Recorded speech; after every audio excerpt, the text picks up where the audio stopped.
Saudara-saudari terkasih, apakah saudara sudah memulai hari ini dengan penuh sukacita dan punya niat untuk berbuat baik meskipun kecil? Semoga Tuhan memberkati niat baik saudara.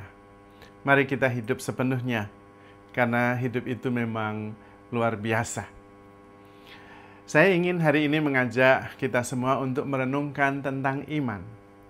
Iman itu bukan mengetahui tentang Tuhan dan mengetahui tentang ajaran-ajaran masa lalu, tokoh-tokoh besar yang sungguh luar biasa, tidak menjamin kita untuk mengalami perubahan. Karena iman atau beriman itu bukan hanya mengetahui dan mempercayai suatu rumusan, tetapi lebih mempercayakan diri, memberikan diri sepenuhnya dengan penuh iman, kepercayaan, dan cinta. Itulah beriman. Dan kalau kita sungguh mempercayakan diri, itu artinya hidup kita jauh lebih tenang, lebih damai. Karena Tuhan mengatakan, janganlah khawatir. Serahkanlah segala kekhawatiranmu kepada Tuhan, karena Ia yang memelihara engkau. Kalau kita mempercayakan diri kepada Tuhan yang memelihara kita, ya sudah, aman. Yang memelihara Tuhan. Tidak mungkin kita kekurangan sesuatu pun. Tuhanlah gembalaku, aku tak akan berkekurangan. Kita diminta untuk berani mempercayakan diri kepada Tuhan. Dan juga masa depan kita ada di dalam tangan Tuhan. Tuhan menyediakan masa depan yang penuh pengharapan. Dan Tuhan juga mengampuni masa lalu, menebus kita dari dosa-dosa kita, dan terus membimbing kita. Jangan khawatir akan apa yang akan kamu katakan, karena nanti Roh Kudus akan mengatakannya untukmu pada saatnya yang tepat.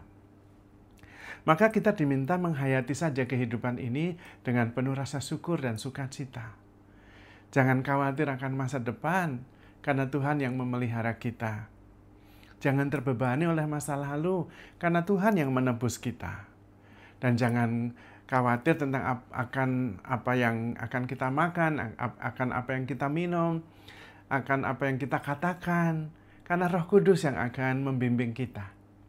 Jadi sebetulnya, apalagi yang membuat kita itu tidak nyaman, gelisah, takut, dan khawatir? Yang membuat kita gelisah, takut, dan khawatir karena kita tidak berani melepaskan kendali atas hidup kita.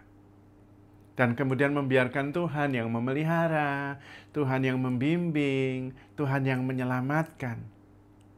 Kita maunya mengendalikan dan mengontrol. Kita yang pegang kendali. Nah, itu persoalannya. Tidak mungkin. Kita tidak mungkin mengendalikan kehidupan kita ini. Karena kehidupan ini milik Tuhan, bukan milik kita. Dan yang menentukan kehidupan ini ya hidup ini. Roh Tuhan dalam segala kebijaksanaannya menggerakkan kehidupan ini. Kita tidak bisa, karena terlalu besar untuk kita. Kita tidak mungkin menjadi dirijen yang memimpin orkestra tentang seluruh semesta dan setiap peristiwa. Tidak mungkin, itu ilusi. Nggak mungkin kita bisa melakukannya. Tetapi kita mempunyai keyakinan keliru. Seolah-olah hidup kita itu ya kita yang mengendalikan, kita yang mengatur. Tidak benar, tidak benar.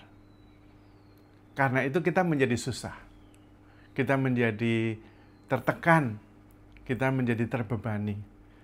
Karena kita mempunyai keyakinan yang keliru, yang tidak tepat. Kalau kita berani mempercayakan diri kepada Tuhan, itu bukan keputusasaan, itu kebijaksanaan. Karena Tuhan yang memelihara kita. Kalau kita bisa berani untuk hadir sepenuhnya, tidak banyak berpikir, itu bukan karena kita malas berpikir, tetapi sadar bahwa Tuhan nanti yang akan memimpin kita, bahkan menyampaikan kata-kata yang berasal dari Tuhan yang mengandung segala kebijaksanaan. Kalau kita mengandalkan diri sendiri malah kita frustrasi. Juga tidak usah terbebani oleh masa lalu. Karena Tuhan sudah mengampuni semua dosa kita. Tuhan Maha Rahim. Apalagi? Maka sebetulnya mengerti saja tentang ajaran-ajaran bapak-bapak masa lalu, nabi-nabi, tokoh-tokoh di masa lalu tidak membuat kita mengalami transformasi. Kecuali kita berani melepaskan kendali atas diri kita, atas hidup kita. Dan kemudian mempercayakan seluruh hidup kita kepada Tuhan. Pada waktu itulah kita hidup dalam kedamaian, dalam rasa syukur, dalam sukacita. Hidup kita jauh lebih ringan. Karena tidak terbebani masa lalu, tidak terbebani kekhawatiran masa depan. Juga tidak pusing mikirin yang sekarang. Karena kita percaya penuh kepada Tuhan. Yang diharapkan dari pihak kita adalah hadir sepenuhnya, sadar sepenuhnya, menerima segala sesuatu, mempercayai segala sesuatu, dan sabar menanggung segala sesuatu. Ringan hidup kita. Bahkan kita selalu bisa bersyukur karena mengalami peristiwa-peristiwa setiap hari. Dan kalau kita bisa menyerahkan diri kita sepenuhnya kepada Tuhan, itu berarti kita hidup di dalam tangan Tuhan. Sederhananya adalah selalulah mengasihi, digerakkan oleh belas kasih, tinggal dalam kasih. Karena berarti kita tinggal di dalam Allah. Rest in the loving presence of God. Tinggallah dalam kehadiran Tuhan yang penuh kasih. Istirahatlah di dalam kehadiran Tuhan yang penuh kasih. Hanya itu yang diharapkan. Sehingga kita sungguh-sungguh rest, istirahat. Bukan kita yang mengendalikan, bukan pikiran kita. Tapi kita sungguh-sungguh tinggal, diam, istirahat dalam kehadiran Tuhan yang penuh kasih. Dan itulah kehidupan yang beriman, penuh iman. Kehidupan yang mengandalkan Tuhan. Karena kita percaya bahwa tangan Tuhanlah yang menopang kehidupan kita. Itu berarti kita hidup di dalam kasih. Latihannya sederhana.